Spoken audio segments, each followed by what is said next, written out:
All right. Welcome, everyone, to another episode of SDRescue. I am once again joined by Grayson Fulbright, elite copywriter extraordinaire.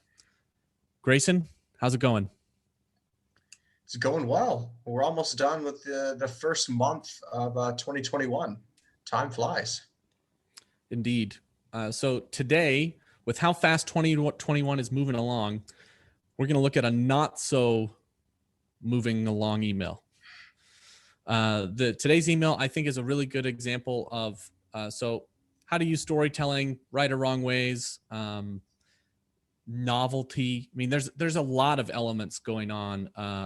Actually, it's one of the best uses, one of the better uses of assumptions that we've seen on the show. So I think it's going to be a really good email for people to learn from, how they can be a little more creative. Even though that's not really my style, I know that it's style for somebody else, and it can work. So I just think this is going to be a fun email to look at. What do you think? Yeah, I agree. And I think to kind of sum up what we're going to be going over, there's a lot of good tactics and kind of good pieces that I think just aren't working together. So it kind of goes back to that idea of being concise and really trying to hone in on what you're trying to do, whether that be a story or whether that just kind of getting to the point. All right, so let's jump into the email. Let's take a look here. Go into this screen. Perfect. All right, so bear with me, everyone. This will be a doozy to read. Buckle up. By the way, there was no salutation on this email. It wasn't like, "Hey, Austin." It was sent just like this. Austin knew that when the first RevOps people walked the earth, they had to keep track of everything in their heads. Or if they invested in tools, they'd paint the revenue journey on stones. At the time Austin lived in the infamous year of 2020, sales communications had come a long way. There were now these things called CRMs, like this company, that made it easier to keep track, in theory. Although Austin should have loved their CRM, deep down, they didn't. The dashboard was clunky. The data was hard to find. Austin wanted total visibility into their sales pipeline. Austin wanted to up-level every interaction with conversational intel, to be able to automatically record, transcribe, and analyze every customer call and meeting, from lead opportunity to upsell, to attain much, much more data without any administrative burden. Yes, that was what Austin wanted. And then Austin received an email from us and realized that this could be the solution he had been looking for. All he had to do was book a quick demo through a link. It looked like this. Calendar link. All right. Here we go. Onto the color code, which the key doesn't fit in the whole body, but I'll just try and frame it as best as we can here. There we go. Get most of them. So so if we want to talk about this email, obviously narrative driven email. And one of the things that I noticed immediately was the lack of orange, right? The lack of just, and that's one of the things I want to give a nod to this email. One of the props that I want to give is that there isn't a lot of "we do this" or "we fix this" or "we provide this." Not in here, which I would say is a step in the right direction for sure. Yeah, I totally agree. And are you screen sharing the color code? I'm still seeing the original. Yes, I am screen sharing the color code. Awesome. My screen might be frozen then. So yeah, I definitely agree that they use a lot of best practices in this email, where they never really directly talk about their products and their features and the benefits that they can give. They don't directly really talk about like kind of what they want from the conversation. It's all themed in story. So there are best practices there. And they also have a very good use of storytelling. One thing I wanted to kind of point out is I like this use of assumptions. I think this is risky, but in the context of a story, kind of a jokey story where you're trying to have a gimmick, I think that this works, and this might actually bring some humor and maybe kind of lighten the mood so that someone would respond. My big feedback here on what it could do to improve is to just cut it down and really focus on the story itself, because this is a lot to read out of the gate. And I feel like it loses its humor as it goes along and becomes more and more product talk, more and more details, until it, boom, ends in a calendar link. And I'd say choose one or the other. Either leverage the story and the gimmick to get the meeting, or get to the point and identify some pains that people will resonate with. Yeah, for me as a reader, so there's two breakdowns in this story. And it goes back to what we say a lot on the show, is like trying to stick to one central idea. I think you can pick a central idea and write a story about that one idea. Where it breaks down for me. So like, all right, the first two paragraphs are fluffy, sure, but they help the reader understand, hey, if you keep reading, it's going to be fun. The first paragraph or two are fun. Like, let's just take a nod at that. They are. For me, that's why I kept that. I read the whole thing, and not because I wanted to save it for the show. I read the whole thing because after I read the first paragraph or two, I go, okay, I use this CRM and they're being fun with it. I'll give it to them. I'll read the rest of the email, even though it's long. So At least that was my reaction. Go ahead. I do think that you're currently screen sharing the Word doc rather than the Google Doc with the color coding. Then allow me to share a better screen. How about this? Voila, color. Well, there you go. That is a problem.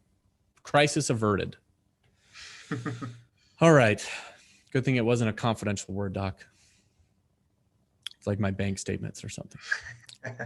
All right. Well, now that that's fixed, where was I talking? Oh, yeah. First two paragraphs. Those are good. Where it starts to break down is paragraphs 3 and 4. The Austin wanted to up level. So when I read this and when I reread this, so the thing about the third paragraph is it starts talking about my problems, but it stays really vague. Like, what is a clunky dashboard? My dashboards work. Now, I may not have I don't know what a clunky dashboard is. The data was hard to find. That's a problem, right? Like I can wrap my head around that. And then I wanted total visibility. I just don't know what a clunky dashboard is, but it's okay. There's multiple things going on there. I don't give them full credibility as in like, oh yeah, you totally understand my world, but I will say you do understand part of it. The data was hard to find. But then they go in and they talk about up-level every interaction with conversational intel. Now you're talking about conversational intel. First of all, up-level every interaction. Like, that has nothing to do with hard-to-find data. And then you go into automatically record, so what I think is happening here, and if you go on there, so I didn't know this at the time, but this third paragraph is actually a lot of the stuff that's on their website. So like up-level interaction, automatically record, transcribe, and analyze every customer call and meeting is literal verbatim web copy. And so I think what's happening is like Gong and Chorus and other companies are growing really fast in the market and capturing a ton of money and market share around it. And so they're trying to hop on the bandwagon, but it's a different concept and message outside of my lack of data and visibility into my sales process. So look, and I will give them credit that it does, it gives you more data, but it doesn't fix the data I have right now. I just think that fixing and improving visibility of data I have right now versus adding data I currently am not getting are two different problems. Now, that may just be my way of viewing it, but I feel like it starts to take the email in two different directions. And then once it gets down to the call to action, they kind of like try to educate me on their whole product portfolio, which it does like 6 or 7 different things in the email, and move me along the journey much faster than the one email really can do. Yeah. And I think your little story there about how you felt about each of these assumptions really kind of goes to the heart of the danger when using assumptions. And every single time you assume something about the person's situation that you don't know is true, or you assume that the person feels or thinks or knows a varying amount of information, that's really risky, and each one is a landmine. And so if we kind of walk through Austin's process here, boom, right off the bat, he's like, dashboard, clunky. What does that even mean? And that opens up a whole topic. And then he reads and goes on to the next sentence or the next phrase. The data was hard to find. Okay, that's another thing to think about. That's a little bit more relevant.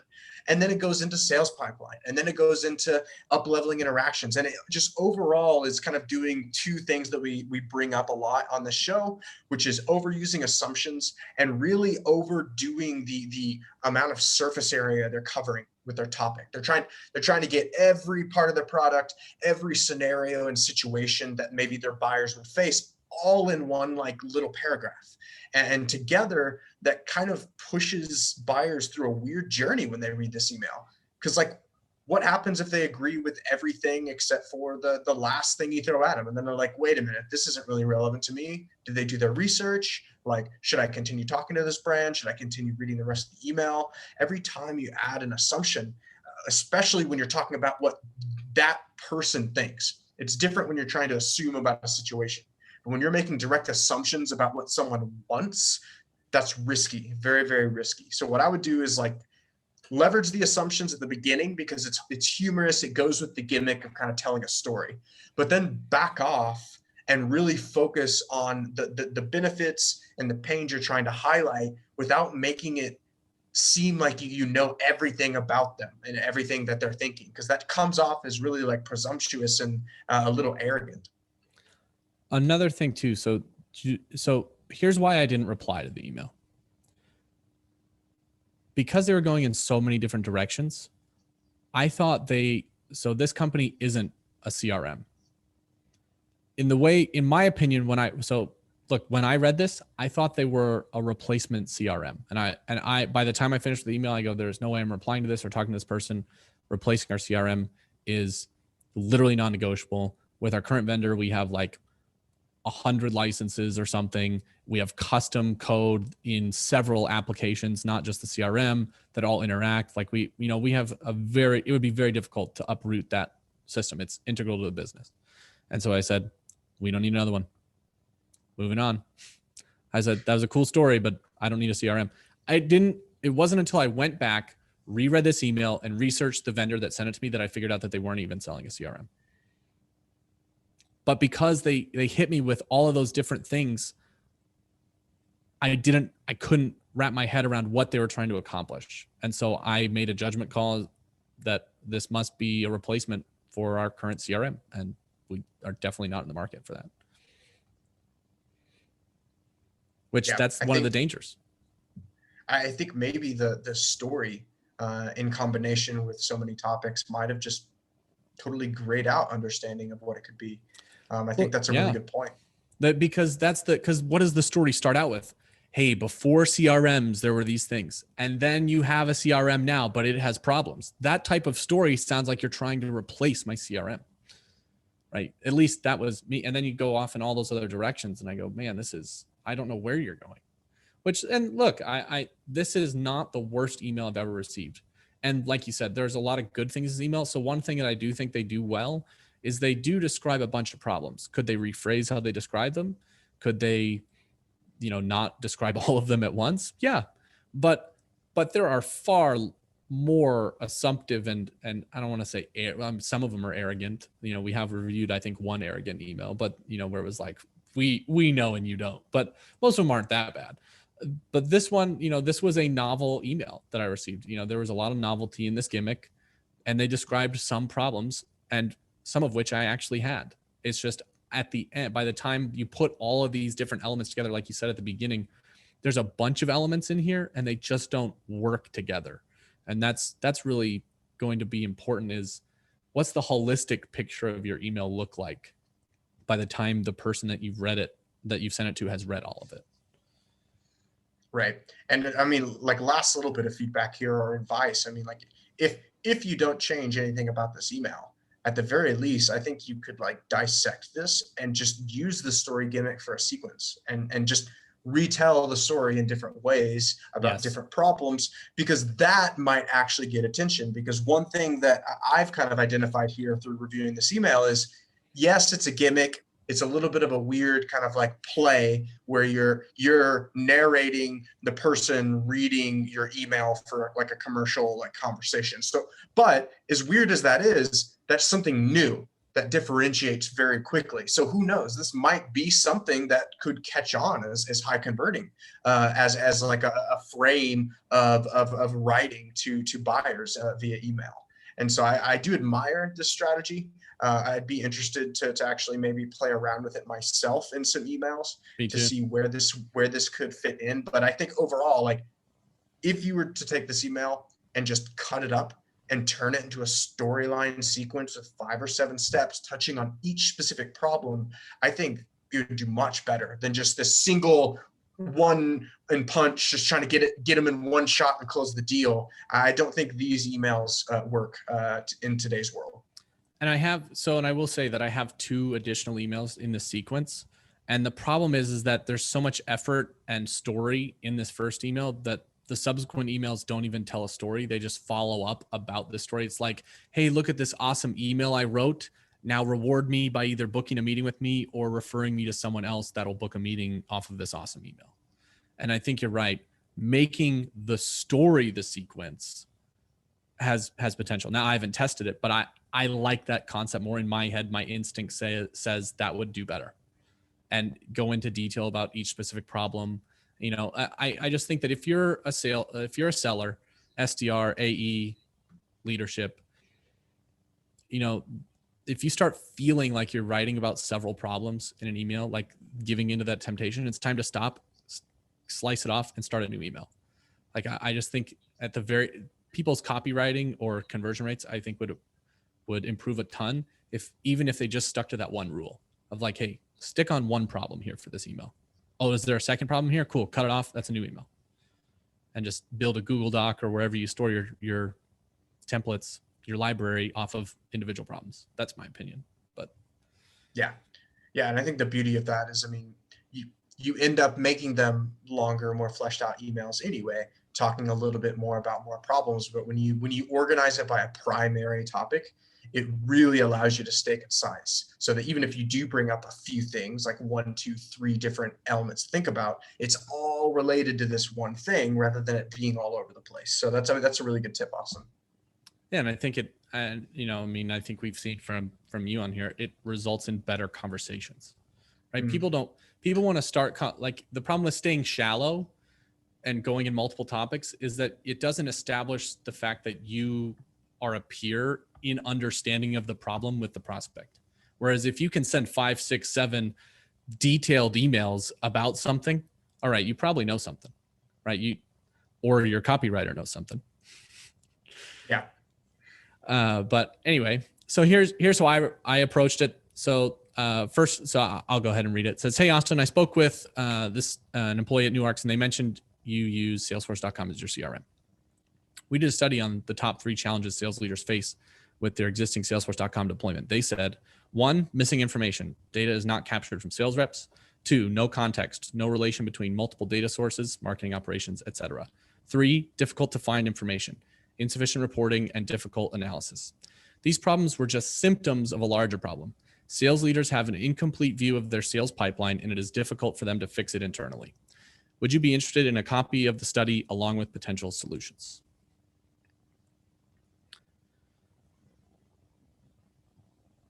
What are your thoughts, Grayson? Well, I'll tell you, this is a very different use of storytelling. The original email is kind of going off of a gimmick, right, of humor. And I think this is a good example of using a story to build urgency and talk about you and your brand without talking about you and your brand. I think this is a really good use of that because, for instance, I'll let Austin kind of speak on this, but this is not just something that was come up with out of thin air. This is a real study that people that this person is trying to sell to would find valuable.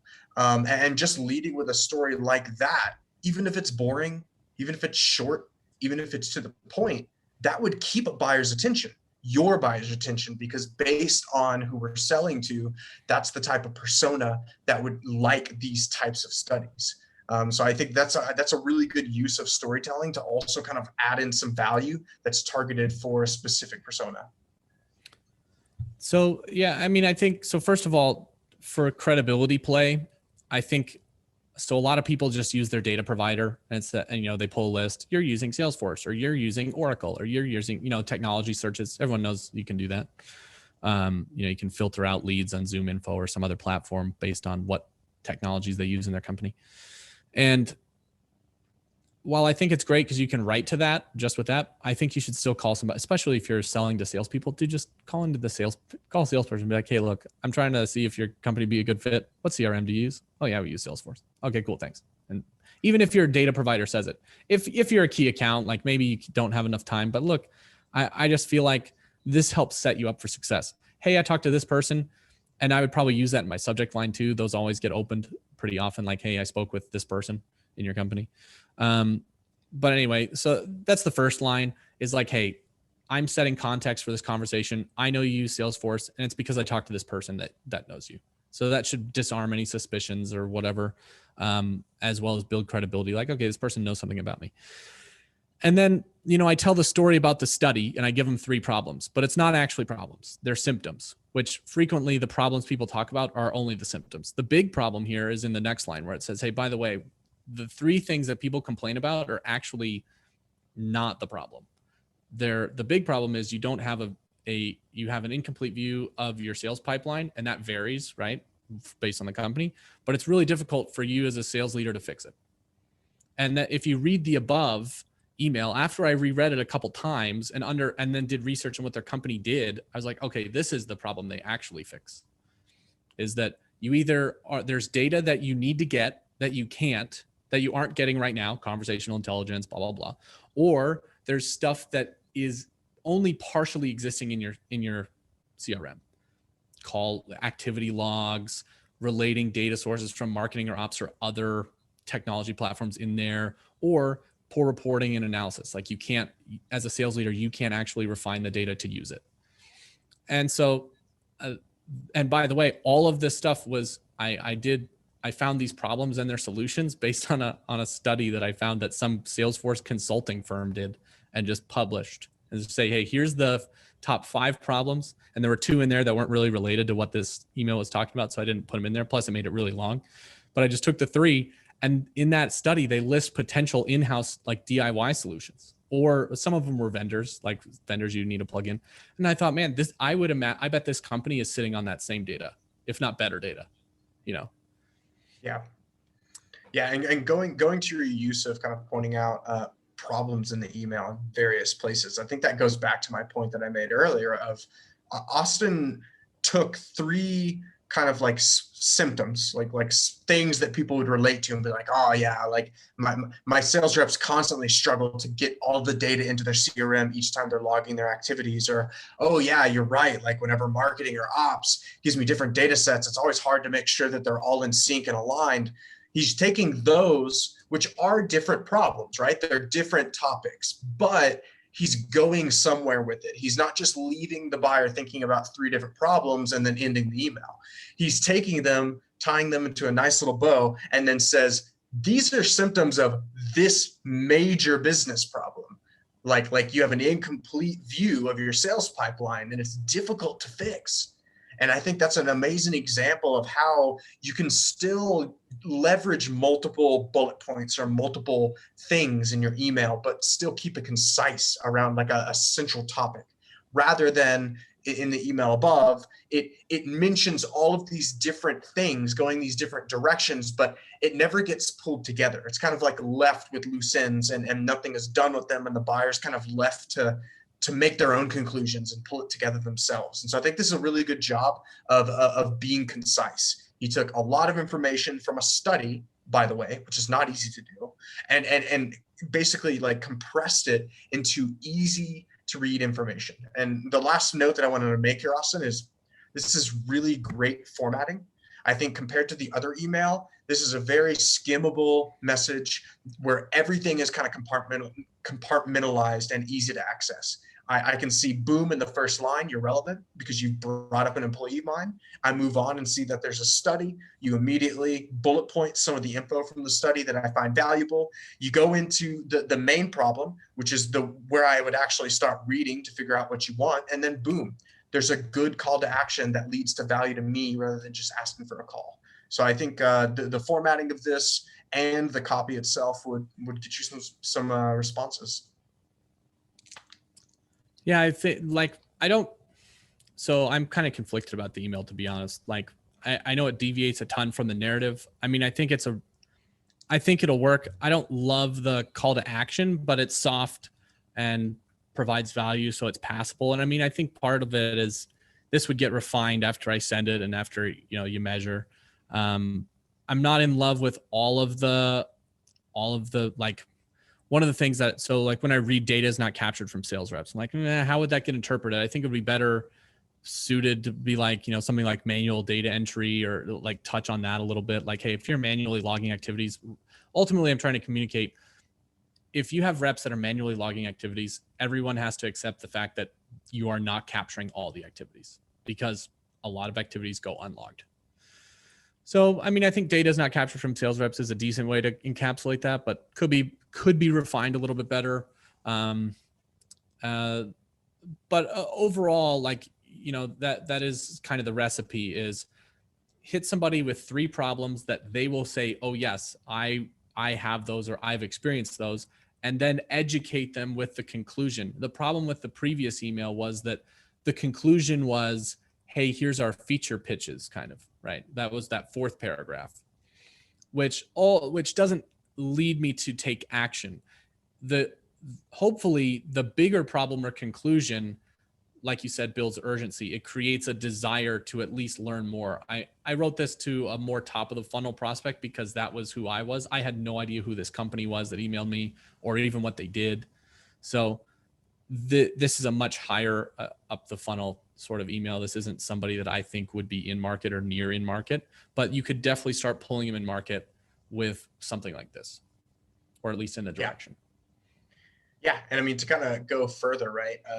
One thing I would do in this situation, if I had started with this as a draft, is you can always start with the first 2 lines, and then go directly into the CTA, because maybe they're just interested in a study about that.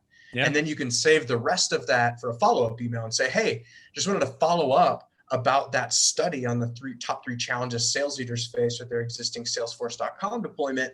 And then maybe you can say, boom, boom, boom, go into the pitch about these are just symptoms of a larger problem. And that way you're getting 2 different kind of like messages or sales touches that are both relevant, that help continue making yourself relevant, instead of just being, hey, just following up, just reminding you. That's some actual data that's worth following up on. Hey, I just want to follow up and actually bullet point some of the things from this study. So just something to think about as you kind of like pick apart and build emails into little smaller, more concise weapons. Yeah, I will say that this was a really long email for me. It was right around, I think it was like 100, 105 words.